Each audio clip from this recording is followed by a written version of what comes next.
get started. Oh, Hey, morning, brother. Morning, everybody. We got more. One more. Well, I don't know that that justifies singing either. Just by saying, You don't want to hear me do it. You want to do it for me. we're waiting Forget it. for you. Forget it. You're solo. Yeah. You're solo. You really don't want to hear me. Well, as you know, we're cleaning up in Nicodemus, and we're at 17. And so the one just before this was God so loved the world, which is really an interesting and complex kind of Greek. And we're looking at that. So it goes on to say this. And here's the King James. NIV is about the same. I think we hit the NIV. For God sent not his son into the world to condemn the world, but the world through him might be saved. It doesn't exactly say that, but that's okay. No, we're not assigning a reason. Apostolion, he set apart Theos, the huion, an offspring, to her into the cosmon. Cosmon, that which was created. Literally, cosmos means orderly arrangement. In order that krine will distinguish the cosmon, all that is other things contrary-wise, in order that Sothe might be rescued or saved, the cosmos. Okay. A little bit more complex in the English. Let's see what the translation gives us. Assigning a reason, God did not set apart the offspring into that which was created, in order that he will distinguish that which was created. Contrariwise, in order that the creation might be saved through him. I think it's really interesting that, and I probably should have made it a word of the day, but that's okay. We're going to see krine, more than once, which is the word that's usually translated judge, and it really means to distinguish.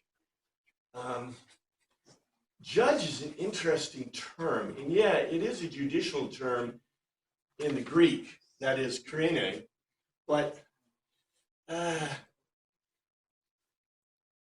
think there's more complexity here. You know, if we say judge, right, you know exactly. You're like, judge, yeah, it's good, it's bad, it's right, it's wrong, la la la, right? When the term distinguish has a much different connotation, especially in English, and I believe also in Greek. I hate to remind you this, but I got to remind you this. You know, it goes back to the Mercury that's on the ball. Now, we picture Mercury on the globe because he's going around the globe, but it's not true at all. Mercury's on the ball because he is the god. Mercury, or what is it in, can't remember what he's called in Greek. But anyway, Mercury, the god, right? He's on a ball because he is the god of balance. The word that's diakosune, that's translated righteousness. And so, you know, we have this idea about Greek, which is wrong. The Greeks are very concrete, but yet their idea of righteousness is balance. And so, do you see the balance in this? It's not a question of judgment, it's a question of distinguishing. Distinguishing what? This is a question we want to know, right? You know, Baptists say you shouldn't be dancing at all, maybe, right? And for a long time, Lutherans and other liturgical churches said you shouldn't be dancing in the service. Today, you know, they've asked my daughter, who's a professional dancer, to dance in the service here and other churches, right? Liturgical dance. And so where something was considered anathema at one time, it's considered okay today. And I'm not saying that's changing mores. It's because we're distinguishing better, right? And that's the whole point of this verse, to distinguish. I think it's interesting. It says, God did not set apart the offspring into that which was created in order that he will distinguish that which was created, in order that he might save it. The creation, or that what was created might be saved through him. I think it's very interesting. I need to change this back from creation. I don't know why I left that in there. It should be the orderly arrangement. That which was created, but that's okay, very similar. The next verse, whoever believes in him is not condemned, but whoever does not believe stands condemned already because they have not believed in the name of God's one and only Son. Okay, that makes sense. That's NIV. Here's the Greek. I'm going to go down here. And this is all to Nicodemus, right? So Nicodemus, and I'll remind you, we solved the problem of the pneuma, right? The problem of the pneuma. The pneuma is the part of man that is the eternal spirit. The sarx suke pneuma, we got the pneuma. Is Nicodemus convinced?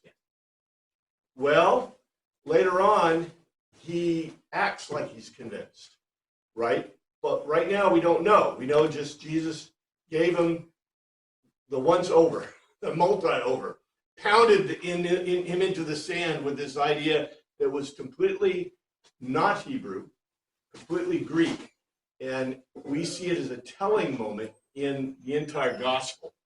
So this is a very important thing. And now we are getting, this is almost a stated telos. Right? If you want to say this is a stated telos, these are stated teli, where John is telling you, okay, this is not the direct teli or telos. These are not the direct ones from the specific comment or the specific logical argument, which is about the Spirit, right?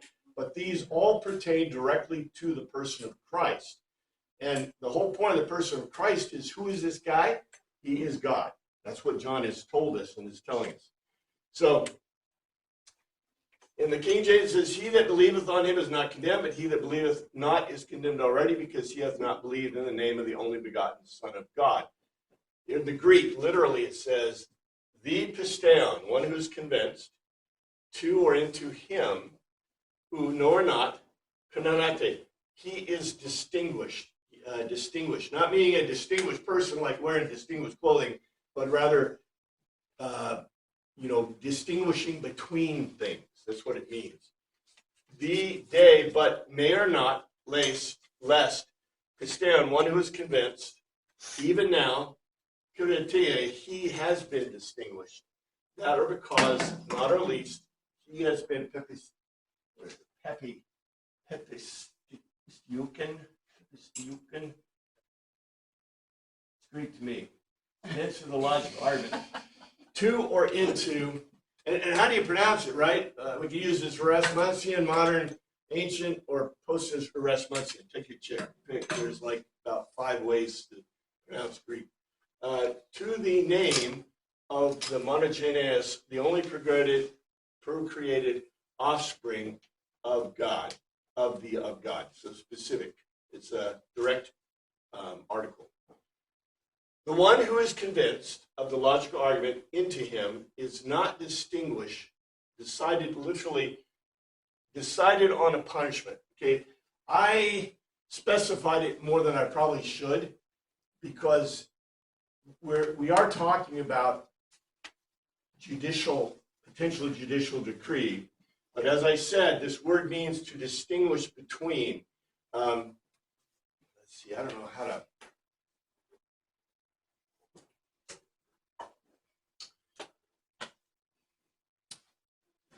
In the ancient world, not as much in the modern world. In the modern world, we distinguish and make decisions all the time. In the ancient world, they make decisions, but many times they're not exactly sure.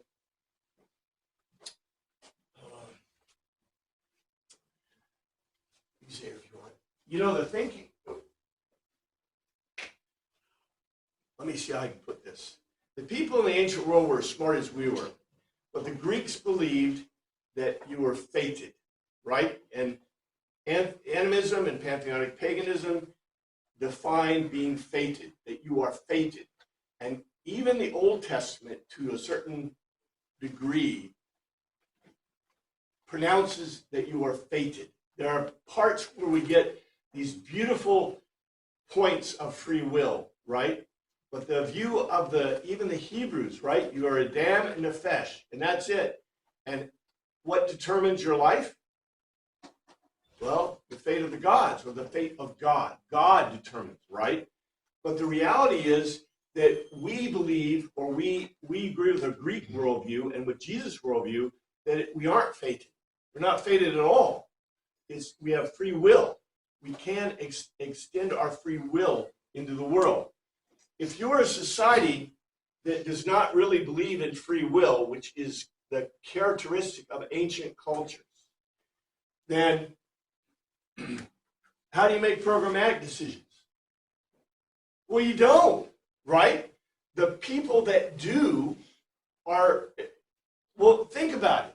If you are able to manage, think about who was a guy who was able to manage Pharaoh's stuff? Right? Right? He was able to manage Pharaoh's goods and lands. And you say, well, is that difficult? Well, yeah, if you believe in fate, if you think that fate is all there is in the world, what do? You might go out and do your crops, right? But if you, it's all a mind worldview. It's a worldview. Part of the reason that for example, we consider the worldview of the what do you call it? The work. The work worldview that comes out of northern Europe. What do you call it? There's a name for that. The idea of working hard, right, for a living. A lot of that comes out of Christianity because you are not fated, and a lot of it comes out of the climate. Because if you don't get the crops in really fast, what happens? You starve to death. Exactly. So you have to be proactive. If, on the other hand, you live in a land, let's say a tropical island, where there's lizards all over the trees, you can knock them down and cook them, and you got coconuts, and you got fresh water and whatever you got. How much worry do you have? Not a lot, right? So work ethic. When you have work ethics are developed by both cultures and by environment. And so the Greeks, by the way, have to work really hard. And yet, there's still the step. They've been in a Mysterion culture for 500 years before this, about 500 BC. And now they are, in the Mysterion teaches that things are not fated. And now, like I said, we got Jesus telling Nicodemus, what? You're not fated. You have free will. You have the pneuma, as the Greeks call it. And so we get this thing as the one who is convinced, that's free will, right? Into him is not distinguished. Decided on a punishment is what I put in there. But the one who is not convinced of the logical argument, even now, has been distinguished, has been set apart, because he has not been convinced into the name of the only procreated offspring of God. What's the name? Yeah, well, if you really want, it's Yahweh. It's Yahweh. Whenever you see this is a code word. When you see the name, okay? If it's a name, you have a name. But when you say the name, there's only one thing they can be talking about in this kind of literature, and that is the name is God. And of course, the name to the Hebrews is I am, Yahweh. So it's, what did Jesus do? He just called Jesus God. And again, this is one of those logos to telos. It's unstated. He could have said the name of God, right? But he's pointing back to Jesus specifically. There's just a lot packed into these verses, into these statements. I don't like to use the word verses. Let's see, the next one. I skipped over the NIV. This is the verdict. Light has come in the world, but people love darkness instead of light because their deeds were evil. Do you remember the beginning of John?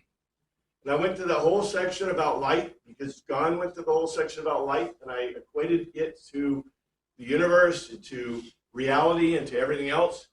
This is really interesting because light is a mysterion term. Let's see what is actually in the translation.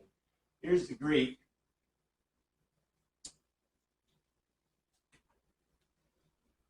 Here's the King James. And this is a condemnation that light has come in the world and men love darkness rather than light because their deeds were evil. All right. We already know there's a direct identity forming here. Haute ishirit de but estin, the decision, the crisis, the crisis, that's the verb. That or because, that's the noun, sorry. The phos, a light or source of light has come or gone to or into the cosmos, that which was created. And agapesin, agapesin, the love of the gods. The anthropoi, a man-faced, melon, more or rather, the skotos, the darkness. A, or than, the phos, a light or source of light, they were. Again, we got an identity form. Assigning a reason of them, porneia, wholesome or bad. Porneia is where we get pornography. But porneia doesn't, in Greek, doesn't necessarily mean pornography. Porneia just means bad. You know, sometimes it's translated evil. Okay, it should be interesting to you that what is bad to the Greeks is something that's toilsome. Do you see something about their society already, right? It's toilsome if it is work. So, you know, the Greeks are the guys who would tell you, love what you do, because if you love what you do, you'll love it every day, right? Even though you're working hard. That's the Greek worldview, because that is that balance that I was talking about, that diakosune. So here's what it translates out as, direct translation. But this is the decision. This is the decision. You see what this just did? We talked about, it wasn't talking about judgment or judging. It is the decision. So what is the basis for the decision? But this is the decision, because the source of light has come into that which was created. And the humans love the darkness more than the source of light, assigning a reason their toils were bad. This, I should have re-quoted what we had at the beginning of John. Remember at the beginning of John, it talked about Jesus as a light? Why do you think they use the term light? What is this appealing to here? When you talk about light and darkness, these are code words in Greek. Light is mysterion. Mysterion, we have accepted, well, you can look at it a bunch of ways. The Christians, early Christians, took over the mysterion concepts. One of the mysterion concepts was the light. Remember what Jesus said? Hide it under a bushel? No, don't hide your light under a bushel. What was he talking about? We have made it into a huge thing. Preachers preach about it. It's cool. The only reason you put a light under a bushel was in a mysterion ceremony, because you would hide your light, your candle, or your lamp under a bushel. They didn't have candles. And when it came time, everyone would reveal the light. They did it in caves. Where did the early church meet? In caves. They even did it up to the time of Rome, because the catacombs in Rome were the only safe place. We think it was purely for safety, but a lot of it was the mysterions met in caves, especially the Mithrin mysterion. The Mithrin mysterion was all about this light, ceremony of light. Jesus was very anti-mysterion. Paul was very wise and said, use the mysterion to infiltrate the people to find the lost. That's what we're talking about today, right, in this sermon, is finding the lost. That was the whole point. And so I think Jesus would be really happy with it. I don't think he would be negative at all. But the point of using the idea of light, John is appealing both to the mysterion and also to what he described at the beginning of everything, when we were in the first chapter, right? In the first chapter, remember that whole thing about light, and Jesus basically equated to light. I go back over it, but you know why it's equated to light? Because light is energy. Do you think John here is a cosmologist, not a cosmetologist, a cosmologist, right? Because he's telling you something about physics. He's telling you something about dynamics of the world. The source of light. Now this is really interesting. This is almost extra Greek, extra understanding. It shows amazing understanding of the world, of the reality of the world, that I don't think most of our professors or professorettes at university even understand. It says that the source of light, in other words, the source of the energy and creation of the world, came into that which was created. And we know from the beginning, right? He's supposed to be the Amar. In the beginning was God, the gods, plural, with a singular verb. And with gods was the Ruach HaKodesh over the waters, and God Amar, God Logos in Greek, in the Septuagint. And so what is phenomenal that John thinks is the most important thing for you to know is that this light, which he is equated with Jesus, came into the cosmos. Unfortunately, usins don't like light.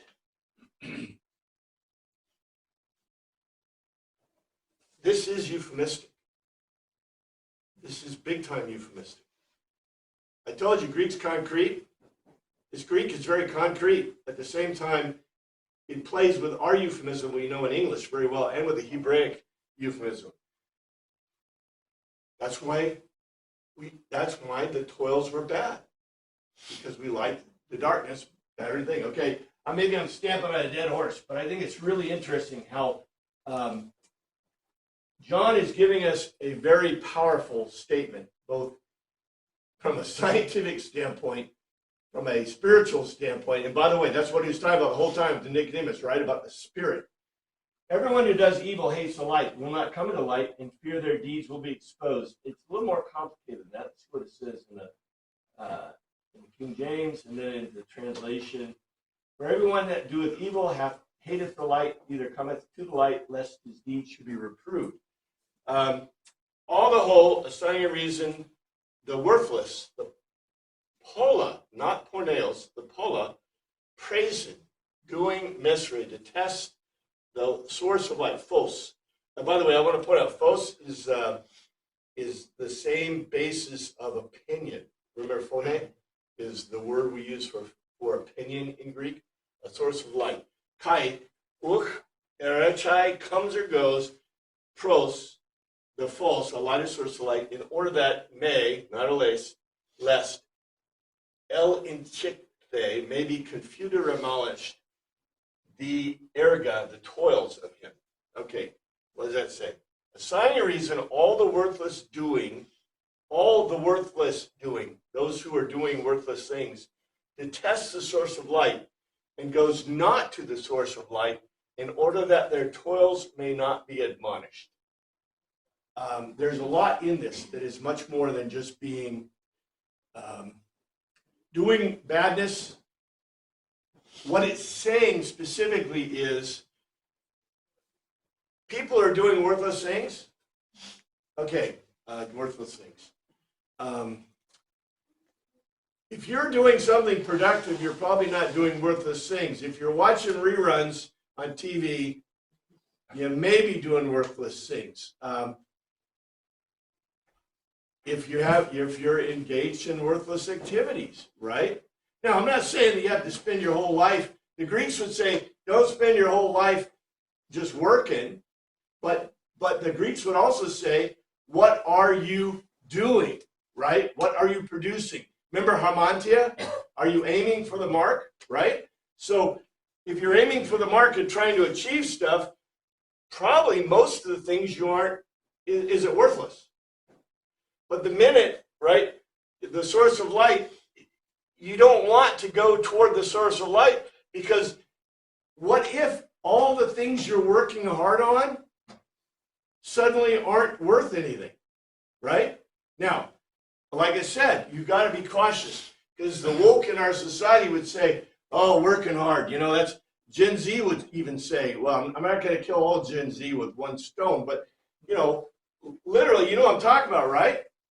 Well, I want to play my video games and have the government feed me. And I know a lot of people like this, I'm not kidding, you know, and so they're sitting at home playing video games. And guess what? You're paying for it, every bit of it. But what are they doing with their life? Yeah, it's worthless. And so they don't want, they are, you know, I think Pastor was right on the money. He said, you know, the whole point of seeking the lost sheep, seeking the lost coin. The sheep and the coin are like worthless, right? They're just out there. They're doing nothing. You can't just say, hey, come here, come here. It's like getting your dog out of the front yard, right? Say, come here, and the dog looks at you like, what? I ain't going over it. I'm not doing what you tell me, right? You know, or even a cat. Cat's even worse, right? They're not coming to you at all. So I'm just saying, you know, you have to go out. They're not going to come to the light. I think this is, you know, yes, there is euphemism in this, but yet the Greek, what the Greek is trying to tell you is very specifically direct. And I think that old John is got, you know, this is why we love John, right? John talks to us, even in the translation, even our not so great translation, but whatever. But whoever lives by the truth comes into light so that it may be seen plainly that they have done has been done in the sight of God. Right? Obviously there's more to this, right? King James, not too different, but he that doeth truth cometh to the light, that his deeds may be made manifest, that they are wrought in God. But he making your doing the aletheia, not false. Aletheia, this is the thing, you know, remember in Greek there's no word for truth, but it can only be not false. Ereshtai, he comes or goes to or toward the phos, the source of light, in order that he may be rendered apparent of the erga, the toils, that are because in God, his identity, have been acquired by labor. Acquired by labor. But the one doing the not false goes toward the source of light, in order that his toils may be rendered apparent, because they have been acquired by labor in God. Now, Martin Luther would really love this statement, and I love Martin Luther for what he did, because what did Martin Luther tell us about, especially about the clergy? You know, in his era, people were not considered to be doing God's work unless they were a nun or a monk or a pastor, or right. And so one of his big points, which I think is absolutely true, and guess where he got it, especially from the New Testament, Old Testament also parallels, but mostly from the New Testament, is this idea that your toils in your work are in God if they are good, if you're if they're in God. Yeah. Well, I would even go further and say that this is very general. I agree with you that your toils need to be in God, right? Those are the toils that are the greatest. You can be a farmer and have no faith at all, and that's cool. You grow your crops, and this is not bad. You're productive. Your toils are good because you are productive in producing and taking care of yourself and your family, right? That's nothing wrong with that. On the other hand, when your toils are in God, right? And what this is saying is going toward the source of light. In other words, those who are aiming for the mark are already headed toward God. I don't know how to express this in a better way.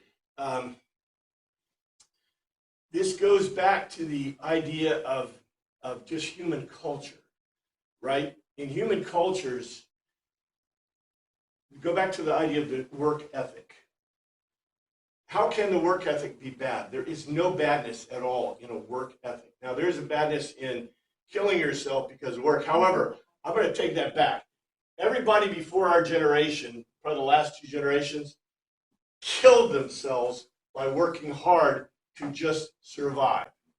In starvation cultures, you literally will die if you do not work beyond the capability of human beings. And if you read any kind of literature from the Victorian era or from other eras, people literally died, right? And by the way, it wasn't just them.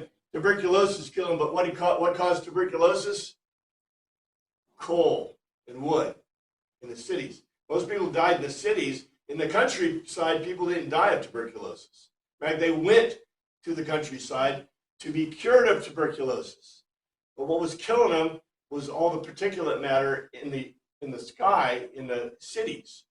And by the way, when we got gas and clean kind of burning facilities and capabilities, guess what? You ever heard about tuberculosis? Where does it come from? Yeah, well, from foreign countries.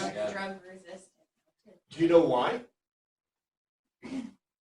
Those cultures are still burning wood and still using coal if they can get it to produce heat and produce energy. So one of the biggest tuberculosis areas is China, but they don't tell you that because the Chinese try to keep that really quiet. But there are all kinds of diseases that we consider eradicated in the Victorian era and later. Polio's coming back. Anyway, my point is this. Okay, so Jesus, or John specifically, and this are John's words, his not put in the mouth of Jesus. It doesn't say that Jesus specifically said this, but this is obviously what Jesus' communication to Nicodemus was. This was a synopsis of what he was telling Nicodemus, which I think is very important. But the whole point that Jesus is making through John, in John here, is that those who are obviously within the culture, for example, the Hebrew culture, who are toiling and working toward whatever that goal is, whatever that toil that is a positive work, right? As opposed to playing video games at home, which is not going to get you a job or going to pay very much. I'm sorry, I like playing video games too, and so do my grandkids, but we play together. But I'm just saying, don't do it for 24 hours a day. It's not worthwhile. You're not producing anything, okay? Maybe if you're writing games and selling them for a product, I'll go for that. But anyway, the point is that when you're working, and you're working toward what is good, producing labor, producing stuff, feeding yourself, feeding your family, taking care of your family, that kind of thing, that is going to predispose you toward this positive, because that is good in itself, right? And the before it said, what is distinguished, right? What is distinguished? Those who are aiming for the mark. That's really important in this context. Yes, sir. We happen to be reading Luther right now, and we just went through this thing about works.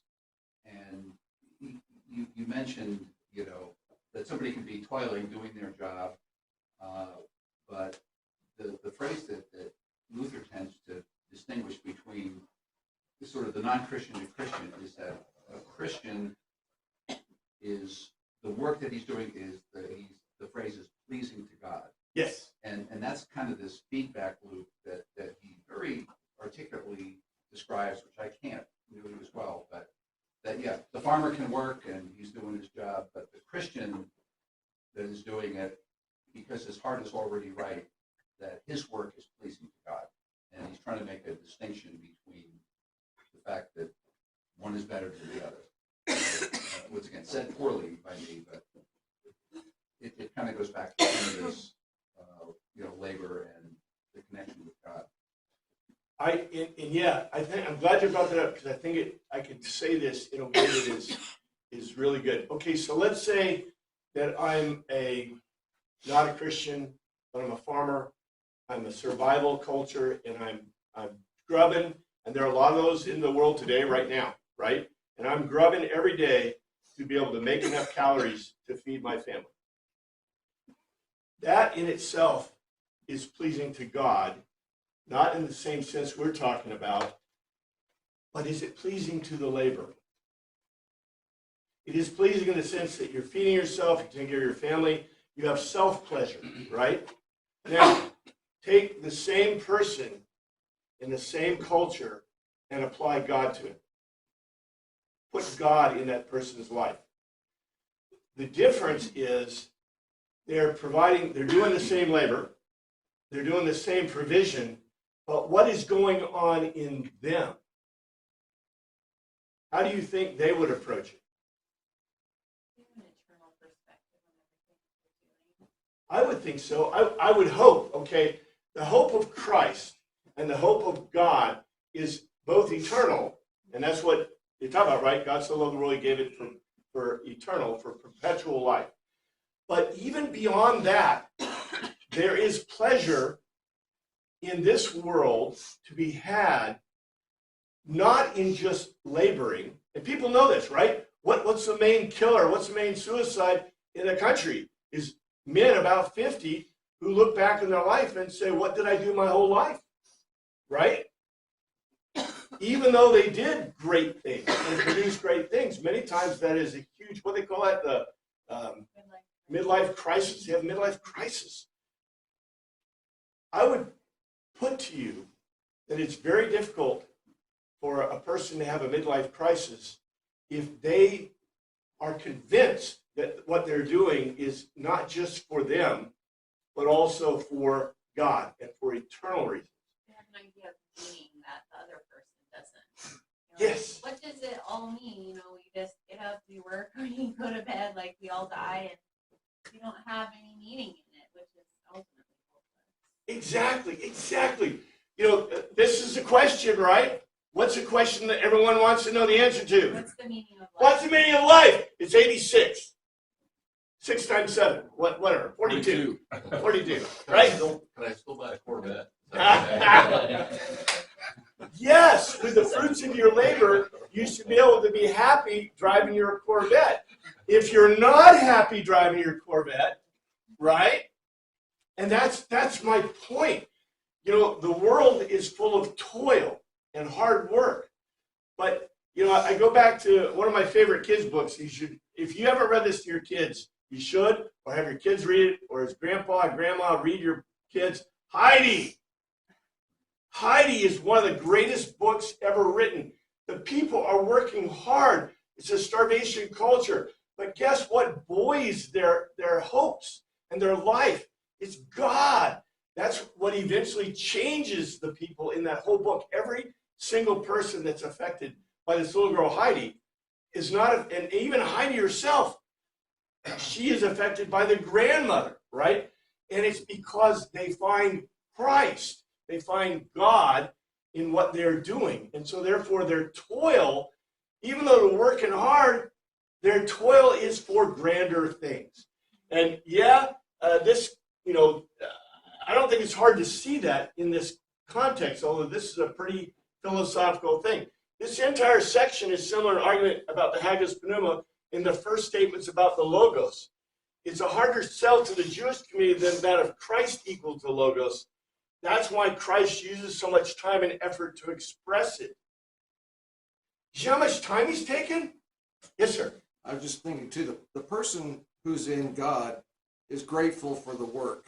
The gratitude is kind of the difference. The other person resents, I got to do this or I'm going to die. But the other person who's in God says, I'm grateful that this is available to keep and sustain me and my family and other people. So that attitude of gratitude is kind of a big difference between those two people, the way I see it. Well, and you see and I agree, you see the difference between the Old Testament and the New Testament view. In the Old Testament, right, what was the curse of Adam? Painful toils, sweat and blood. Yeah. And what is the promise of the New Testament? Aiming for the mark, right? Aiming for the mark. I think this is very important. There is an apocryphal allusion in Tobit. Remember, Tobit's just a fun book to read. 4:6, I got the whole thing here. I'll try not to bore you. We'll just go through the first section. In that day, Tobit remembered the money which he had committed to Gabriel in Rages of Medea. And he said to himself, I wish for death. Wherefore I do not call for my son Tobias, that I signify to him of the money before I die. And he called me, said, my son, when I am dead, bury me, and despise not thy mother, but honor her all of the days of thy life, and do which please her, and grieve her not.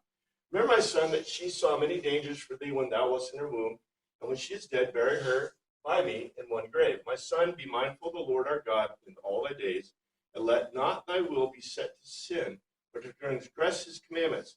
Do uprightly all thy life long, and follow not the ways of unrighteousness. For if thou deal truly, thy doings shall prosperously succeed to thee, and to all them that live justly. Now, this is like a total Hebraic statement, that is not euphemistic. It's a very straightforward Hebraic statement. But this is an apocryphal allusion to what Jesus was saying. This ain't the prosperity gospel. It's almost, it does have some of that connotation. But the point is, even if you're not prosperous, you might be joyful. You might be just, right? This is that big change in the apocryphal period from the Old Testament view to the New Testament worldview, that is the Greek worldview that Christ wants for us. Yes, sir. I couldn't find it real quick, but it's either Ecclesiastes or a Psalm where they talk about the sleep of the laborer is sweet, something to that effect.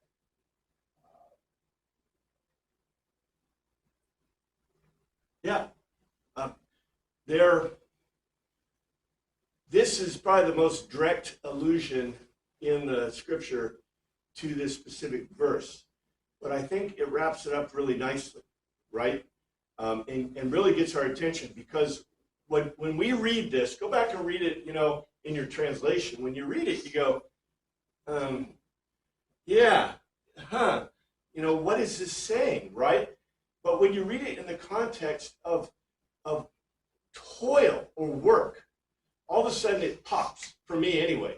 It pops, and you go, wow, and it's especially interesting that Jesus is talking to Nicodemus, because Nicodemus was, we don't know exactly what it was like, but I do know this: modern rabbis, like Orthodox rabbis, work really hard. Their whole job is study. They study. Their whole life is study. Do they take time off? Not according to what Isaac Singer writes, Shabbat, right? Well, do they take time in Shabbat? Probably not, because they're probably reading the scriptures. Still read, Yeah, or helping, or yeah.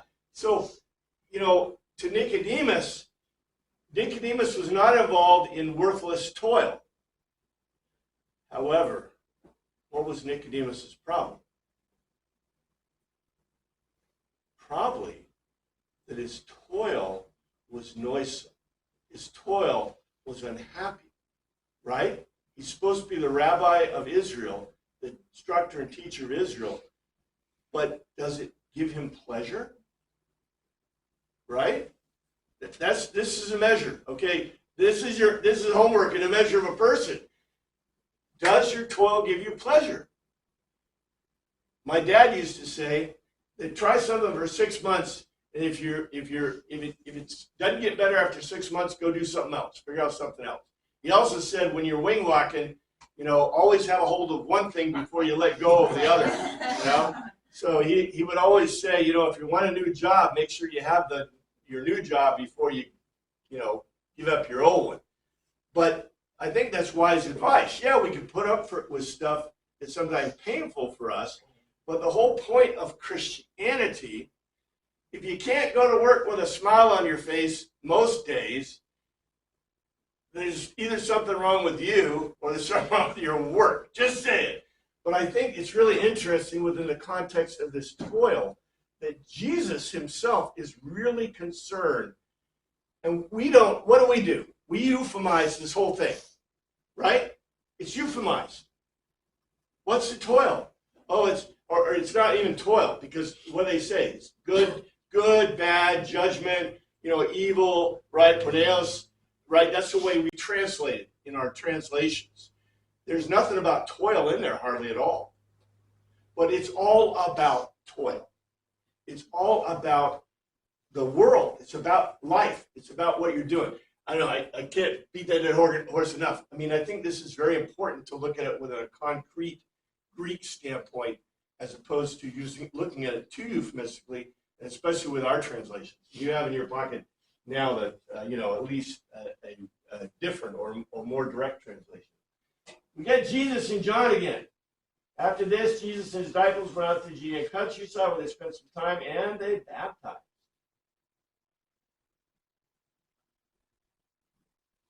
We have other things that talk about Jesus not baptizing very much, and a lot of people,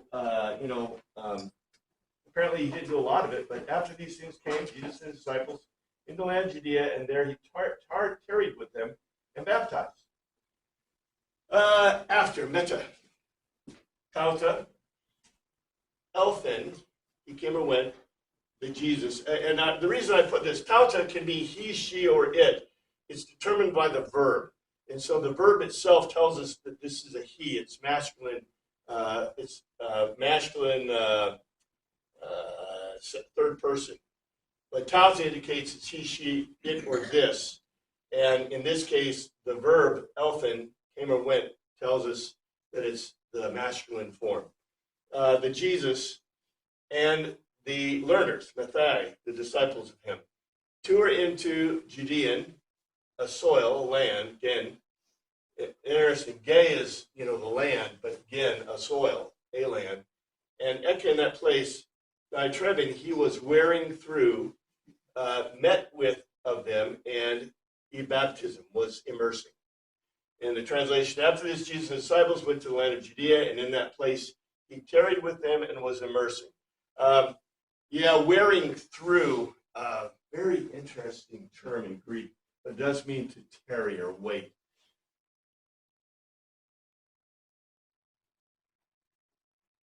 Now, John was also baptizing at Aeon near Salim because there was plenty of water and the people were coming and being baptized. And I got a picture for you. Get there.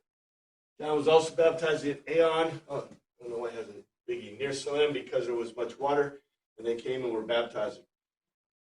He was. I need to make that dark. That's the identity for him. He was, but the John baptism immersing in Aeon, Aegis near of the Salim, that or because waters, Hydra, Pola, much or many were in that place.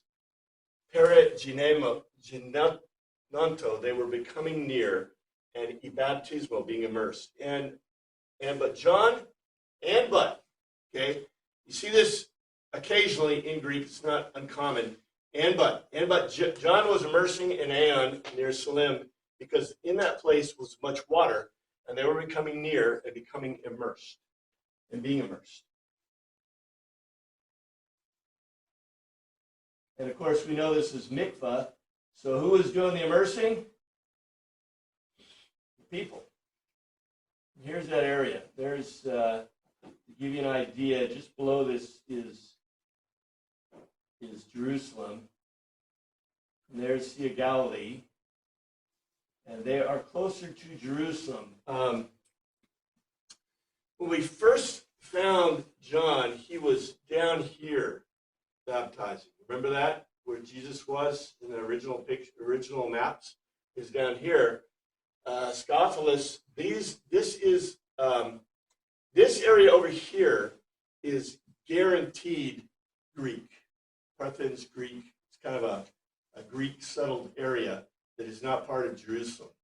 And this is where John liked to be, because why? Couldn't get him. It's outside of Roman territory. It's outside of it's where the legions would not go. Well, without a legion. They stayed out of this area. If you read my book, you'll see. Scophilus is a really important city. It's a walled city that was a Greek city that plays prominently because in mine I saw some Scythian warfare in this area. This is plains, and this is kind of a big deal area for plains and the water table is relatively low. So a lot of battles have been fought in this area. But you notice how close this is? Here they think is Anon. You notice how close it is to the border? Why? Hurry over it if you need to. That's right. Scurry over it if you need to, because we know that, now I call my book Blue Shawls, but you know, the zealots, right? And some of John's, we don't know how many, but some of John's disciples were zealots. And a couple of them came over to Jesus' side, right? And the zealots were the guys who were actively at war. Well, they're actively at war with everybody. You know, the zealots had issues with everyone. You know, they're kind of like the terrorists of their day. But later on, John gets whacked by Herod. What do you think? What do you think happened? I'll give you a free guess. Historically, what do you think happened? Okay, John's baptizing, right? John's baptizing. He's made kind of an enemy of Herod. And what's Jesus doing? Baptizing. And so, are they doing anything about Jesus? Jesus is really inciting the Hebrews, especially, causing real issues. Jesus didn't necessarily make an enemy of Herod. So what do you think John's doing? He was on this side of the river before, now he's on this side. What if he goes up here? What if he goes up here? There's Sea of Galilee. Where does old Herod live most of the time? Sea of Galilee, right? That's the city where he runs the place. So what do you think is going to happen if John gets away from his safety? And where do you think John needs to stick? If I was John, I'd stick near Rome. I'd stick near Jerusalem. And I'd stick near the Scythian on the other side of the Jordan where the Greeks are. Because that's where safety lies. Because otherwise, they catch you. They got you. You're under Roman law down here. Whose law is up here? Old Herod. And Herod's an Edomite. And Herod does not like some of the things that old John said about him. But that place, that's can't remember if we get that much in John, but we big time have it in some of the other ones. I think we got all those. Here is a picture where they believe that Jordan is on the other side of the river of this area. And so they believe this is that area, Anon, which is relatively close. So that's a lot of water. That's slurry stuff. Yeah, I know. Doesn't that look like the stuff that you feed cattle? You know? No, it's something that comes out of them. Oh. I don't think that many feed cattle, but anyway, this is what it looks like, and this is a picture of that approximate area where they believe that Jesus and John the Baptist were baptizing folks. And there he goes. John was not yet cast into prison. This is a real simple statement. Not yet. Assigning a reason had been thrown ice into the guarding, the Johannes. Assigning a reason John had not yet been thrown into the guarding place. You know, we have words. There aren't many words for prison in the ancient world because what did you do with criminals? Yeah, generally executed criminals. In the Old Testament, we study the Torah, right? How many times do they incarcerate people? 0. If you stole, they made you pay back 4 or 5 times. Boy, you think you want to steal again? You lost a hand. Well, not in the Old Testament, but you're right. In different culture, the Muslim culture, they'll whack your hand off. That's right. Yeah. But you're right. You know, they're who invented incarceration? British. Quakers for crime. Who invented incarceration for crime? The Quakers did. We did it in America. People were never incarcerated for crimes in the past. They were always punished immediately. So usually You know, the famous one's the stocks, right? They put you in the stocks for a week, 2 weeks, whatever, maybe a month. Guess who fed you? What garbage you got thrown at you? Yeah, if you're lucky, So or your was family. prison just for debtors then? I mean, they had debtors. Well, that's Georgia. Debtor prison. Ah, That was when America started, was the debtor prison. In Britain. they had that. they had prisons in the ancient world for political prisoners. And we like to talk about debtor's prison, but when did debtor's prison really begin? What caused the advent of debtor's prison? Any idea? Debt. Nope. Nope, there was always debt. 1833, the most important thing in the Western world happened. Well, one of the most important things for freedom. Remember what it was? I know what you're talking about. Abolition of the slave trade. The end of slave trade. Because before slave trade, what did I do for indebted persons? Enslaved. Enslaved until you paid off. You were enslaved until you paid it off. That's right. That was a great way to do it. And so they had a serious problem because they had no way of getting people to pay off their debt.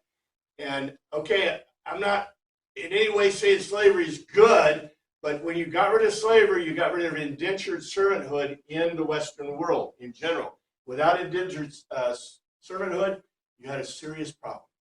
The serious problem was, what do you do with people who had debt? In the original thing, they put people in debtor's prison, and the prison was not for criminality per se, unless you consider debt to be a criminal offense. You know, people accidentally could get into debt for lots of reasons without criminal intent. In the ancient world, they only put people in prison. They didn't really have prisons. They locked them in a place and guard them, and sometimes they would put you in a place for a long period of time because it was political. You were a political prisoner. It's the way you made people disappear. Now, usually, you make them disappear by whacking them, killing them, right? Well, that's the Italians. Well, that's about everybody, because if you do that, you get rid of them for good. But the thing is, why would you not want to whack everybody? Then you wouldn't have a population anymore. Well, you might have a population, but you don't have a, Inflame their followers. Yeah. right, or Too hostages, much. right? It's hostages. If I take your wife and put her in custody and No, say, no, no. yeah, I want you to shut up, cup, do what I tell you, right? Or, look, I got your wife, I got kids right here. You can bring all the food you want, I ain't feeding them.